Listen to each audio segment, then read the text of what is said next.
مسلم یہ جڑے ہیں مجھے لگ رہا ہے، جورنو ہندی جی، جورنو ہندی بھائی. نہیں سر، یہ بڑے اچھے آدمی ہیں. او سوری، میں نے مسلمان بھائی ہمارے. اپنا تعارف خود کرائیے سر آپ. جورنو بھائی اہلن. جی السلام علیکم ورحمۃ اللہ وبرکاتہ. وعلیکم السلام. میں جی ہوں مسلمان، مگر مجھے اجازت دیجیے ایک سوال پوچھ لوں. اچھا چلیں کر، مگر میری بات سنیں آپ. یار نام تو جورنو ہندی، میں آپ کو نعوذ باللہ نان مسلم سمجھ رہا ہوں، تو یہ تو بڑا مشکل ہو جائے گا. خیر بہت ساری کمپلیکیشنس ہیں عامر بھائی. تو خیر کنونس تو کرنے آ رہے میں ہیں مجھے، سوال، میری بات سنیں ہاں ہاں آپ نے کنونس انشاءاللہ کرنا ہے مجھے. انشاءاللہ، ہاں ہاں ٹھیک ہاں ہے ہاں، اللہ نہ ٹھیک ہے کرے میں کر پاؤں، لیکن میں کوشش کر رہا ہوں. ٹھیک ہے. ٹھیک. تو سوال یہ ہے کہ اللہ رب العزت نے یہ دنیا بنائی، یہ کائنات بنائی، اور ہم یہ کہتے ہیں کہ یہ دنیا، یہ کائنات لمیٹڈ ہے، اور یہی وجہ ہے لمیٹڈ ہونے کی وجہ سے، چونکہ یہ ڈیپینڈنٹ ہے، اسی لیے ضرورت پڑتی ہے اس کے خالق ہونے کی، ورنہ پھر وہ ایک لمبا سا وہ انلمیٹڈ سا وہ ایک وہ بن جائے گا، کاز کا لائن بن جائے گا، اس کا کاز وہ، اس کا کاز وہ، اس کا کاز وہ. اسی لیے ہم کہتے ہیں آخر کار ایک کاز ہونا چاہیے جو ان کازڈ کاز ہو. سوال یہ ہے کہ جس دم، جس گھڑی یہ کائنات بننی شروع ہوئی، اس کائنات کے بننے کے اس گھڑی، اس پل سے پہلے خدا موجود تھا، اور خدا لامتناہی ہے، ہمیشہ سے موجود تھا. تو خدا تعالی نے کسی پرٹیکولر ٹائم پیریڈ میں یہ ارادہ کیا ہوگا نا کہ یہ کائنات بن جائے، تو اس پرٹیکولر ٹائم پیریڈ میں یہ کائنات بننی شروع ہوئی یا بن گئی ان کے ایک ارادے پر، کن فیکون سے. تو اس سے پہلے اللہ تعالیٰ نے ارادہ کیوں نہیں کیا؟ اور اگر وہ خالق ہے تو خالق کی جو پہچان ہے اس کی تخلیق سے ہوگی. اگر تخلیق ہی نہیں تھی تو اسے ہم خالق کیسے کہیں گے؟ کسی پینٹر کو ہم پینٹنگ سے جانتے ہیں کہ یہ پینٹر ہے، اگر پینٹر ہو وہ پینٹنگ ہی نہ کرے تو ہم اسے خالق جو پینٹر نہیں کہیں گے. ایسی ایک آرگیومنٹ ہے جو پیش کی جاتی ہے، میں چاہتا ہوں اس پر وضاحت دے دیں. دیکھیں سب سے پہلے جو آپ کو غلط فہمی لگی ہے وہ یہ لگی ہے کہ گویا وقت جو ہے وہ مخلوق نہیں ہے، اس لیے آپ نے کہا کہ ایک ٹائم ہوگا نا جہاں سے اللہ نے شروع کیا. نہیں، ٹائم خود اللہ کی مخلوق ہے، اس نے اس کو تخلیق کیا، تبھی یہ چیز شروع ہوئی. اس ذات کے لیے ٹائم کوئی نہیں ہے. آپ 4 ڈائمینشن کہہ لیتے ہیں نا، 3 ڈائمینشن ہے، 4 آپ ٹائم کنسیڈر کر لیتے ہیں. وہ ان تمام چیزوں کا خالق ہے اور ان سے ما وراء الورا ہے، جہاں وہ ان پر تو تسلط اور انفلوئنس رکھتا ہے، یہ اس کے اوپر ان میں سے کوئی بھی چیز انفلوئنس نہیں رکھتی. تو ایک تو یہ بیس آپ ٹھیک کر لیں کہ ایسا نہیں ہے کہ اللہ نے نا جناب وہ اگر لامتناہی ہے تو کسی نہ کسی ٹائم شروع کیا تو وہ تو ٹائم ہو گیا نا. تو ٹائم تخلیق پہلے کیا ہے اسی نے، اور وقت تبھی ٹائم تخلیق ہوا ہے. اچھا مزے کی بات یہ ہے کہ یہی سائنٹیفک اپروچ اور سائنٹیفک آرگیومنٹ ہے. مثال کے طور پہ اسٹیفن ہاکنگ نے جو کتاب لکھی ہے دا گرینڈ ڈیزائن، اس کے اندر بھی اس نے اس چیز کا ذکر کیا کہ بگ بینگ سے پہلے ٹائم تھا ہی نہیں. تو آپ یہ کیسے سوال کر سکتے ہیں کہ بگ بینگ سے پہلے کیا تھا، کہ جب اس وقت ٹائم ہی نہیں تھا، میس ہی نہیں تھا، میٹر ہی نہیں تھا، اسپیس ہی نہیں تھا، تو آپ کیسے کہہ سکتے ہیں کہ اس سے پہلے وہ تو اسی سے وہ خدا کا انکار کرتا ہے. جبکہ ہم کہتے ہیں کہ خدا کو ان چیز اپنا ایگزسٹ کرنے کے لیے، خدا کے وجود کو ہم اسی لیے کہتے ہیں وہ واجب الوجود ہے. واجب الوجود کا مطلب یہ ہے انڈیپینڈنٹ، تمام اس پر ڈیپینڈنٹ ہے، وہ انڈیپینڈنٹ ہے، اسی لیے اس کو ضرورت نہیں کسی کی. تو ایک تو یہ چیز تھی ہمیں کلیئر کرنے کے لیے. دوسری بات آپ نے یہ کی ہے کہ خالق کے لیے مخلوق کا ہونا ضروری ہے، اگر اس نے یعنی کسی چیز کے تخلیق کرنے کا ضروری ہے. تو اگر آپ قرآن کے اعتبار سے کہیں تو کم از کم اس کائنات بننے سے پہلے یہ جو آپ کو نظر آ رہی ہے فرشتے تو بہرحال تھے. اگر ہم قرآن کے مطابق آپ آرگیومنٹ کھڑا کر رہے ہیں نا مسلمان ہیں، تو فرشتے تو تھے. اب وہ کب سے تھے ہمیں نہیں پتا. اب یہ پتا چل جائے نا کہ فرشتوں کا آغاز کب ہوا ہے تو وہاں سے پھر ہم شروع کریں. اب ہمیں یہ نہیں پتا کہ فرشتے کب سے ہیں، کائنات کا آغاز ہوا، یہ جتنا میٹر اس پر ایک کاؤنٹر آرگومنٹ بنے گا. جی وہ کیا کاؤنٹر یہ بنے گا کہ اگر فرشتے تھے، اور جیسے ہی آپ کہیں گے فرشتے تھے، اور اس سے آپ ثابت کرنا چاہیں گے کہ خدا تعالیٰ اگر خالق ہے تو مخلوق واقعتاً موجود تھی، تو خدا تعالیٰ اگر ہمیشہ سے تھی تو مخلوق ہمیشہ سے تھی، اس کا مطلب وہ بھی انلمیٹڈ ہو گئے. میں یہ کہہ رہا ہوں نا، میں یہ کہنے لگا تھا کہ میں نے آپ کے پوائنٹ کے اوپر یہ سیکنڈری دیا تھا، بیس سمجھ لیں.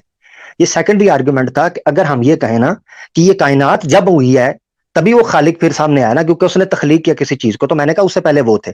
مگر اب یہ اصول سمجھ لیتے ہیں جو کہ مجھے ٹھیک کرنا چاہیے تھا پہلے، وہ اسی لیے شاید وہ آپ کا جواب جو ہے نا آرگومنٹ پیدا ہوا. خالق کے لیے مخلوق کا پیدا کرنا ضروری تو ہے، مگر اس کے خالق ہونے کے لیے اس پر واجب نہیں ہے، ضروری ہے. مثال کے طور پر یعنی اس کے اندر پوٹینشل ہونا بھی اس کے خالق ہونے کی صلاحیت پیدا کر دیتا ہے. مثال کے طور پر آپ یہ سمجھیں کہ انسان جو ہے وہ گاڑی بنا سکتا ہے، بنائی ہے.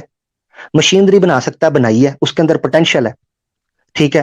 ایک منٹ کے لیے آپ سوچیں کہ یہ ساری جو مشینیں ہیں، ساری جو تخلیق ہوئی ہے، یہ ختم کر دی جاتی ہے، مٹا دی جاتی ہے. کیا پھر بھی اس کے اندر یہ صلاحیت ہوگی کہ وہ بنائے؟ ہوگی، آبویسلی بالکل ہوگی. وہ بنا سکتے، ہوگی. یعنی اس کی صلاحیت ہونے کے لیے ان کا وجود ہونا ضروری نہیں ہے، اس کا بنا سکنا ہی اس کے خالق ہونے کی دلیل ہے. ٹھیک ہے. اچھا، مزے کی بات یہ ہے کہ اسی لیے تو اللہ کی ذات کو بدی کہتے ہیں، مبدی کہتے ہیں. اب بدی السماوات والارض، اسی لیے اس کو کہتے ہیں کہ آغاز ہی کرنے والا وہ ہے.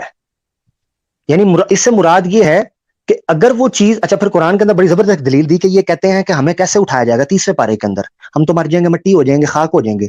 تو اللہ تعالیٰ قرآن میں بڑی زبردست دلیل دی، اور میں نے ایک دفعہ پڑھی، میرے رونگٹے کھڑے ہو گئے.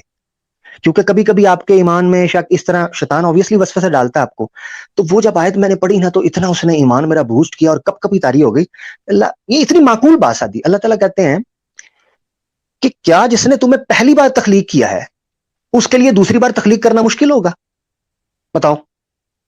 اس سے یہ چیز سمجھ آتی ہے کہ خالق کے لیے تخلیق کر لینا، وجود میں لے آنا اور چیز ہے، اس کا وجود کرنے کی صلاحیت رکھنا اس کے خالق ہونے کے لیے کافی ہے، جس کو ہم کہتے ہیں بالقوہ کسی چیز کے ہونے کی، یعنی potential to do something. تو یہ دونوں چیزوں میں فرق سمجھ لیں. یہ لازم و ملزوم نہیں ہے کہ جب تک خدا نہ خواستہ اللہ نے تخلیق، اچھا اگر یہ چیز ہوتی تو کہ تب وہ خالق ہوگا جب وہ مخلوق ہوگا، تو ایک دم کیا چینج آئی کہ اس نے تخلیق کر لیا. اس چینج کا بھی پھر ہمیں ڈھونڈنا چاہیے کہ اگر وہ تخلیق سے پہلے خالق ہی نہیں تھا تو پھر اس کے اندر یہ صفت کیسے پیدا ہوئی. اچھا پھر آپ نے ایک اور سوال کہا کہ اس نے پہلے کیوں نہیں کیا، اس ٹائم کیوں کیا. اگر وہ ٹائم کے، یہ وہ چیزیں ہیں جن کا تعلق علم الہی کے ساتھ ہے، نمبر ایک. اور نمبر دو، ہمیں نہیں پتا کیونکہ اس وقت ٹائم ہی نہیں تھا، ہم اس تصور کو گراسپ نہیں کر سکتے. ہمیں یہ پتا ہے کہ وقت اس نے تخلیق کیا ہے، لہذا جب سے شروع ہوا ہے تب سے ہم تصور کر رہے ہیں کہ ہم ماضی، حال اور مستقبل، پاسٹ، پریزنٹ، فیوچر کے زمانے میں رہ رہے ہیں. تو ہم اسی دائرے کے اندر چیزوں کو دیکھ سکتے ہیں. جیسے میں نے کہا ہمارے اوپر انفلوئنس ہے ان چیزوں کا. ٹھیک ہے. تو یہ گزارش تھی میری پیارے بھائی. اللہ آپ لوگوں کو جزائے خیر دے. آخری سوال اور اس کے بعد پھر مجھے بیک کر دیجیے گا. آخری سوال یہ ہے کہ اللہ رب العزت جو ہے وہ علی کل شیء قدیر ہے، اور اللہ تعالیٰ خود کہتا ہے کہ میں نکالتا ہوں انسانیت کو، لوگوں کو اندھیرے سے اجالے کی طرف، من الظلمات الی النور. اب اللہ کی مرضی کے آگے کسی کی مرضی نہیں چلتی، اور ان کی مرضی کا حال یہ ہے کہ یہ جو جہان کاف و نو ہے وہ کن فیکون سے آ جاتا ہے. تو پھر انسانیت آج بھی جو ہے جاہلیت کے اندھیرے میں کیوں ہے، اور کیوں نہیں یہ اب تک اجالے میں آئی ہے، جبکہ ایک مرضی سے وہ ہو سکتی ہے. اور جہنم کا جو معاملہ ہے، جہنم جو تیار کی گئی، جہنم جو بنایا گیا، تو یہ پورا کا پورا جو ایک کھیل ہے جسے گیم کے طور پر پرستوت کیا جاتا ہے، اور کہا جاتا ہے کہ ایک مخلوق کو بنایا اور اسے جہنم میں یقیناً ڈالا جائے گا. یہی وجہ ہے کہ جہنم پکار کر کہے گی کہ مجھ میں اور ڈالو. ٹھیک ہے. تو جہنم کو بھرا جائے گا، جہنم میں لوگ جائیں گے. تو لوگوں کا پیدا کیا جانا اور اسے جہنم میں ڈالا جانا، کیا ان سبھی نفوس پر ظلم نہیں ہے؟ کوڑے پڑ رہے ہیں، پھنسیاں نکلی ہوئی ہیں، زنجیریں جکڑی ہوئی ہیں، کانٹے کے کھانے پڑے ہوئے ہیں. توبہ توبہ، بڑا ظلم ہے، بڑا ظلم ہے. وہ بھائی دوسری طرف وہ کہہ رہا ہے کہ تھوڑی سی محنت کر لو. اللہ کی ذات کہہ رہی ہے بندے کے پتروں، انسان کے بچوں کی طرح زندگی گزار لو. ٹھیک ہے. تھوڑا سا مان کے چل لو. تو ادھر جناب دودھ کی نہریں بھی ہیں، پھل فروٹ بھی ہے، آئے ہائے، تکیے بھی ہیں، آئے ہائے، ریشم بھی ہے جناب، اور ایک بڑی چاہتی ہے ہمارے لوگوں کو، قرون عین بھی ہے. یہ موٹی موٹی آنکھیں ہیں، خوبصورت بیویاں. تو دیکھیں نا، یہ بھی تو ہے نا. ادھر نہیں جانا، چھڈو مجھ تھلے، جانا چوٹے تھلے وے. مقصد یہ ہے کہنے کا کہ آپ کو کہیں کہ بھئی یہ طریقہ بھی ہے، یہ طریقہ بھی ہے. جاتے خود ہیں اور جناب کہتے ہیں جی بڑا ظلم ہے، اللہ کی ذات یہ کر سکتا تھا. اچھا میری بات سنیں، ایک چیز میں آپ کو بتاؤں پیارے بھائی، کہ اللہ نے جہاں یہ کہا ہے نا کہ اللہ تعالیٰ تم لوگوں کو یخرج من الظلمات الی النور، اللہ تعالیٰ ظلمات سے نکالتا ہے آپ کو نور کی طرف. انبیاء کے بارے میں بھی کہا ہے وہ آپ کو لے کے جاتے ہیں. جیسے نماز کے بارے میں کہا ہے تنہا عن الفحشاء والمنکر، ٹھیک ہے، قرآن کے اندر. تو ہمارے ایک دوست ہے وہ کہتے ہیں میں نماز پڑھتا ہوں مگر پھر بھی فحشی و منکر کی طرف جاتا ہوں، تو یہ تو قرآن میں لکھا ہوا ہے، تو قرآن کی بات ہی جھوٹ ہو گئی ہے، نعوذ باللہ۔ کہتے ہیں کہ نماز تو آپ کو فحشی و منکر سے روکے گی، تو یہ تو روک ہی نہیں پا رہی، تو میں تو پھر اس کا مطلب ہے قرآن کی بات تو جھوٹ نکلی۔ تو نہا ینہا یا تنہا کا مطلب تو چھوڑیں ابھی ایک منٹ کے لیے، نماز آپ کو ان چیزوں سے روکے گی، سے مراد یہ ہے کہ آپ کے اندر ایک گلٹ پیدا کرے گی، جسے کہتے ہیں نفس لوامہ۔ نفس لوامہ لامہ یلومو سے نکلا ہے، جس کا مطلب ہے ایسا نفس جو ملامت کرتا ہے کہ یار نہ کرو، یہ چیز غلط کر رہے ہو، زیادتی کر رہے ہو، کسی کو جھوٹ دھوکا دے رہے ہو، کسی سے جھوٹ بول رہے ہو، نہ کرو۔ وہ نفس لوامہ سٹرونگ ہوتا جاتا ہے، یہاں تک کہ وہ آپ کی عبادت کی وجہ سے یا آپ کے نیک اعمال کی وجہ سے وہ برائیوں کو مزید برا کر کے آپ کو دکھاتا ہے اور آپ کو ان سے نفرت پیدا ہو جاتی ہے۔ ٹھیک ہو گیا؟ اچھا ایک تو یہ چیز۔